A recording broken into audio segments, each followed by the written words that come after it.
Salut à tous, j'espère que vous allez bien. Julio Koundé va pas tarder à arriver. Il n'est pas encore annoncé, mais ça devrait pas tarder dans les prochaines heures, dans les prochains... Peut-être demain, on ne sait pas. Ça traîne un peu, mais bon, on va y arriver les amis. Après des semaines de rumeurs en tout genre, de bagarres avec Chelsea, on peut enfin dire que Koundé est bien coulé les amis. Et que Chelsea n'a plus ses yeux pour pleurer.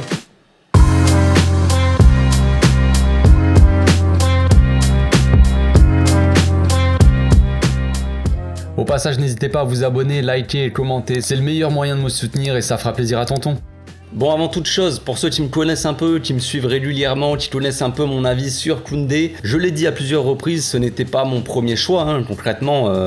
Moi j'étais plus parti sur Lisandro Martinez par exemple, largement, mais enfin bref, ça ne change pas la qualité du transfert non plus, on va voir ensemble un peu tous les bons côtés de sa venue. Alors Jules Koundé, jeune français de 23 ans recherchant l'amour après sa séparation avec son ex, le FC Séville, il est tombé amoureux du Barça grâce à Xavi, l'entremetteur, qui lui a vendu le projet comme un peu comme le président de Chelsea a vendu ses nouvelles recrues aux supporters. Vous savez, Rafinha, Lewandowski, Dembélé, Koundé.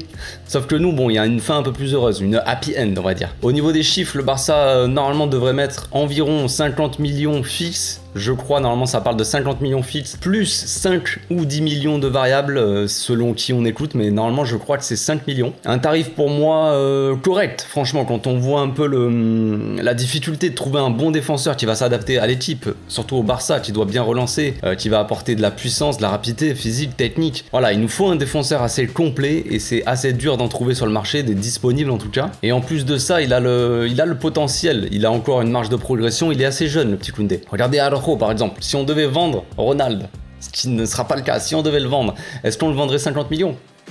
Je ne pense pas. Donc Jules, c'est un bon footballeur déjà de base. En plus d'être un bon défenseur, c'est un bon footballeur. Il débute à Bordeaux, où rapidement il commence à faire parler de lui, c'est jeune. Il commence à déjà pochetter des petits Neymar en Ligue 1, mais bon bref, ça c'est juste un petit bonus. Il est vendu à Séville, qui en fait son titulaire assez rapidement, dès la première saison, où il joue une quarantaine de matchs. Il se rend rapidement indispensable avec son compère de la défense, Diego Carlos, il me semble, si je me trompe pas. Quand on voit que Séville gagne par exemple 60% de ses matchs en sa présence, alors que pour sa deuxième saison, le chiffre grimpe à 67% de victoire quand il est sur le terrain. Des chiffres plutôt intéressants. Après, sur la troisième saison, là, sur la saison dernière, le chiffre a un peu baissé. On est à 45% de victoire en sa présence, mais ça reste un peu... le chiffre reste positif par rapport à quand il est absent, le nombre de victoires, et quand il est présent. Enfin bref, ce qu'on peut dire aussi de Jules, c'est qu'il est rarement absent. Il est rarement blessé, rarement absent. Sur ces 3 dernières saisons, il joue quasiment tous les matchs. Donc c'est un point à souligner. Quand on voit que Piqué, par exemple, Garcia ou même Araujo, qui est quand même costaud, ont été blessés au moins 3 voire 4 fois la saison dernière, et même 5 fois pour mon petit Ronald, il me semble. Bref, comme tout le monde le sait ici les amis, notre point faible depuis des années, depuis plusieurs saisons bien évidemment, c'est la défense. Pour remédier au départ de légendes comme Puyol par exemple, ou même Del Jefecito, Mascherano, le Barça avait recruté du lourd, et par du lourd je veux bien parler de la légende française, le joueur de la décennie, Jérémy Mathieu. Évidemment, grand défenseur français de l'histoire, peut-être un des plus grands même. Non, je plaisante. Il y avait Samuel Umtiti aussi quand même, on va pas se moquer de Samuel, il avait beaucoup de potentiel, il arrivait jeune, un peu à l'image de Koundé d'ailleurs, avec beaucoup de potentiel et un profil qui s'adapte parfaitement au Barça, et malheureusement, il s'est passé ce qui s'est passé, il a oublié son genou en Russie. Après la finale de Coupe du Monde, tout ça, il a laissé son genou dans les vestiaires, et après il est retourné quelques semaines après, je crois, aux objets trouvés, tout ça, il y avait plus son genou. Je crois que c'était Piqué. Piqué a récupéré son genou et ça s'est pas passé comme prévu. Il pensait trouver un genou correct, mais en fait non, c'est dommage. Et pour finir, bien évidemment, comment ne pas parler de Clément Lenglet, dernier défenseur français venu de Séville. Donc voilà, les bons souvenirs remontent à la surface les amis. Attendez, je crois que... je crois que je vais pleurer, j'ai la larme à l'œil là. Rien de penser au penalty que Lenglet va plus donner à l'adversaire, c'est magnifique. Bref, trêve de conneries les amis, on va prier pour que ce nouveau Français ne soit pas un nouveau désastre au club, qui suivra plutôt les traces d'Eric Abidal ou de Thierry Henry par exemple, au lieu de suivre les traces par exemple de Christophe Dugarry. C'est un exemple parmi tant d'autres. Donc Xavi a poussé très fort pour faire venir le petit Julio, il a convaincu que le projet est le bon, et le joueur a préféré le Barça à Chelsea, même si les Anglais proposaient quand même, il me semble, 2 fois le salaire. Nous normalement il devrait toucher 6 millions net, et Chelsea lui proposait entre 10 et 12 millions, un truc comme ça. Donc il a préféré le projet à l'argent. l'argent, déjà c'est quelque chose à noter. Mais pourquoi Xavi voulait donc faire venir ce petit Julio, hein? Pourquoi? Voyons un peu ce qu'on a en défense les amis. Alors Mingueza, qui devrait rapidement partir normalement peut-être si tout se passe bien au Celta Vigo. Umtiti, poussé vers la sortie aussi, mais qui a du mal à trouver un club, hein. Est-ce qu'il trouvera un club? Ça c'est un club qui veut bien de lui, quoi. C'est parce que lui il peut trouver un club, mais est-ce que le club veut bien de lui? Ça c'est une grande question, un grand mystère. C'est pas gagné en tout cas. Donc on a aussi ce bon vieux Piquet qui s'accroche.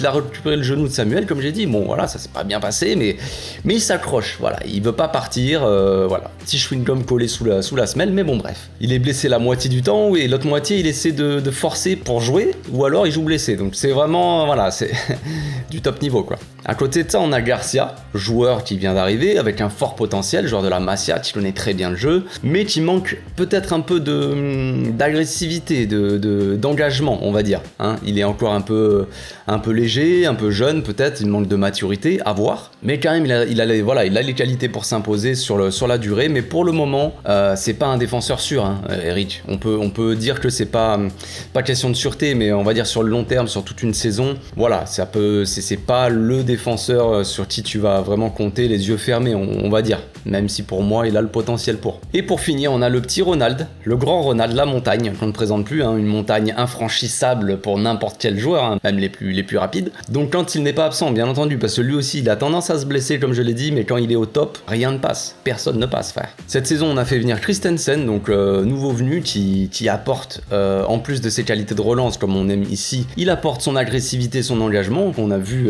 sur les premiers matchs de pré-saison, à voir si ça tient sur la durée. Mais pour le moment, ça se passe très bien pour lui, je trouve. Christensen, joueur un peu sous-coté, hein, pour moi. Personne ne fait de compilation peut-être de lui, ou alors peut-être il a pas assez de flow. Par rapport à certains, je sais pas, il lui manque des tatouages, tout ça. Il a une tête de comptable. Il est danois, il a une tête tout blanc comme un petit cul. Et donc voilà, visiblement, il fait pas trop rêver peut-être. Je ne sais pas. Mais très bon défenseur, sous-côté. Donc niveau profil, on a 3 joueurs qui se ressemblent plutôt pas mal, hein, avec Piqué, Garcia et Christensen. Et on a Araujo à côté. Et c'est là que Koundé il rentre en jeu. Joueur polyvalent qui peut jouer central et arrière droit, un peu à l'image d'Araujo dans les derniers Clasico où il s'en est plutôt bien sorti, mais c'est pas sa spécialité Araujo quand même. Xavi, tout comme le Barça, historiquement en tout cas, ils aiment les joueurs polyvalents, ils aiment les joueurs qui peuvent occuper plusieurs postes, que ça soit pour s'adapter à différentes situations, pour la compréhension du jeu, les déplacements, voilà, les joueurs du Barça ils doivent pouvoir s'adapter parce qu'il n'y a pas vraiment on a une équipe assez offensive, on peut passer d'un 4-3-3 à un 3-4-3 assez facilement, et Koundé c'est là qui va nous servir énormément, c'est qu'il joue les deux postes et qu'il peut s'adapter très facilement à mon avis. Donc Koundé c'est pas un très grand joueur hein, comme Araujo par exemple, donc j'espère que ceux qui critiquaient le physique de Garcia, ouais, il est pas assez grand, c'est pas assez costaud pour être un défenseur, n'ont pas regardé la taille de Koundé parce que Koundé est encore plus petit que Garcia. Mais bon, bref, ça c'est un détail à noter, les amis. Attention, il fait 1m78 le gars, je crois. Mais ce n'est pas parce qu'il est pas grand que il ne gagne pas ses duels. Hein, que ça soit duel aérien, duel au sol, tout ça, il se débrouille plutôt bien le Koundé. Il compense un peu sa taille je dis pas que c'est un nain non plus, les amis, attention, mais dire c'est pas typiquement un défenseur à 1m90 ou 1m85, tout ça, voilà. Mais il compense sa taille classique, on va dire, par son anticipation, son engagement, son agressivité, voilà, son bon placement à la retombée du ballon. Donc voilà, ça c'est intéressant. D'ailleurs, dans le classement des joueurs de moins de 24 ans qui font le plus progresser le ballon, Koundé il arrive juste derrière Garcia, parce que Garcia quand même il est un des meilleurs dans ce domaine-là, mais il est pas très loin non plus. Et on voit que et il devance d'ailleurs largement Araujo dans ce domaine forcément. Mais on voit aussi que le Koundé s'est amélioré. Il s'est amélioré par rapport aux années d'avant, quand il est arrivé à Séville, il faisait progresser le ballon, mais il était bas de classement, on va dire. Là, tu vois qu'il s'améliore beaucoup dans le domaine. Je vais montrer après les petites stats. On l'a vu la saison dernière, sur certaines phases de jeu, Koundé relançait propre et loin. Il pouvait par exemple casser 2 lignes adverses rien que par une passe. Il va regarder son attaquant, là par exemple en l'occurrence Lewandowski,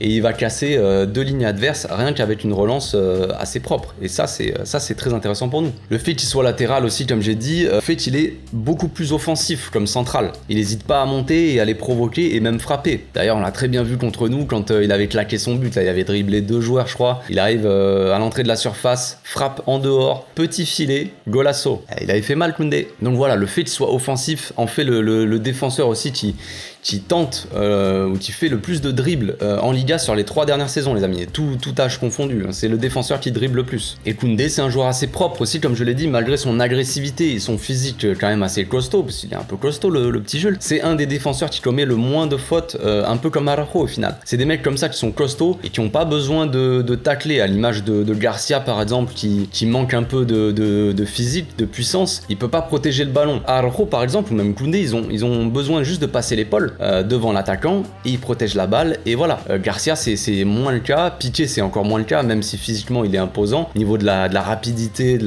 l'accélération, de la vivacité, Piqué c'est fini. Donc il est obligé de faire des fautes. En tout cas potentiellement il peut faire beaucoup plus de fautes, des joueurs comme Piqué ou Garcia, parce qu'ils ont pas le physique pour bloquer. Enfin bref, vous m'avez compris. Koundé c'est aussi un défenseur avec beaucoup de sang-froid, on le voit rarement se précipiter, hein. Il dégage de la sérénité aux autres joueurs aussi, à ses collègues en défense, ce qui nous manque fortement depuis des années, hein. On le voit rarement stressé, que ça soit pour le tacle ou même pour la relance comme je l'ai dit. Donc comme je l'ai dit, ça va changer énormément par rapport à ces dernières années, hein. L'anglais, si tu nous regardes. Donc le joueur est encore jeune, et a déjà pas mal d'expérience, de l'expérience en Liga avec Séville évidemment, mais aussi en Europe où il a gagné l'Europa League si je me trompe pas avec Séville, donc il a quand même s'il est jeune, il a quand même un minimum d'expérience. On peut voir aussi sur les stats que je vais vous mettre par là, que Koundé s'est amélioré quasi dans tous les domaines depuis qu'il est arrivé à Séville. Il suit sa progression tranquillement, hein, mais il est devenu beaucoup plus complet. Meilleure qualité de passe, progression avec la balle, interception, moins d'erreurs, enfin bref, après rien n'est garanti les amis, hein. Tout ce qui se dit, tout ce que j'ai dit sur Koundé là, toutes les stats que j'ai dit, voilà, c'est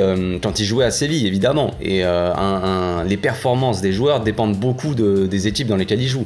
Ils n'ont pas les mêmes coéquipiers, ils n'ont pas la même philosophie de jeu, ils jouent pas les mêmes choses, voilà, c'est différent, forcément c'est totalement différent, donc à voir si ça marchera chez nous, rien n'est garanti comme je l'ai dit. Maintenant voilà, il passe au niveau supérieur aussi, il y a peut-être cette petite pression aussi, mais je pense que la pression il l'aura pas vraiment. C'est un joueur qui a été aussi appelé avec l'équipe de France, donc voilà, je pense que la pression il a l'habitude, il la connaît aussi, ça commence à être un joueur de haut niveau depuis quelques années, voilà, il n'y a pas de problème avec ça je pense. Donc après avec Séville c'est bien beau, mais il n'aura pas forcément le même rôle ici.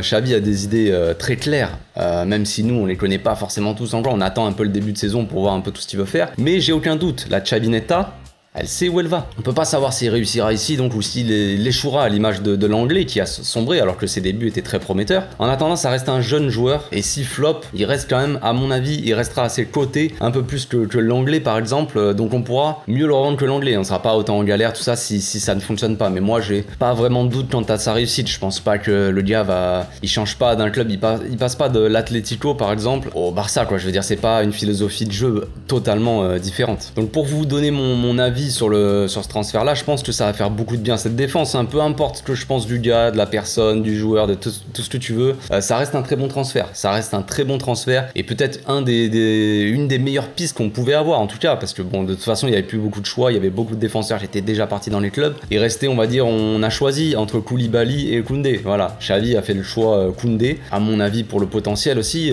Koundé c'est un défenseur qui peut s'affirmer et s'imposer dans cette défense là sur plusieurs années. Donc voilà, mais moi ce que je remarque encore une fois, c'est qu'on a fait venir un joueur qui accepte un plus bas salaire qu'ailleurs, qui est motivé de jouer pour notre club et qui a lui aussi été convaincu par Xavi et par son projet. Tout ça prouve que les joueurs vont tout donner sur le terrain. Je pense pas qu'ils soient là vraiment pour l'argent. Pareil pour Lewandowski, pareil pour Rafinha, Kessie et Christensen. Le club se renforce comme j'ai dit avec un défenseur qui a encore beaucoup de marge de progression et qui vient pour remplacer avec Christensen la paire l'anglais-Mingueza qui devrait partir aussi, Mingueza, peut-être même Umtiti. Donc on remplace l'anglais Mingueza qui était peut-être dans le classement des pires défenseurs de la Liga, hein, malgré tout l'amour que j'ai pour eux. Voilà, on les remplace par Christensen, Koundé, des joueurs qui sont peut-être pas top défenseurs planétaires, mais qui peuvent le devenir, surtout Koundé, qui a le potentiel pour l'être à mon avis. Donc maintenant, place au jeu les amis, hein. Jules, si tu m'écoutes, on t'attend au tournant mon gamin. Voilà, c'est tout pour aujourd'hui, j'espère que ma vidéo vous a plu, on se retrouve bientôt pour une nouvelle vidéo. D'ici là, portez-vous bien, passez une très bonne journée, ciao.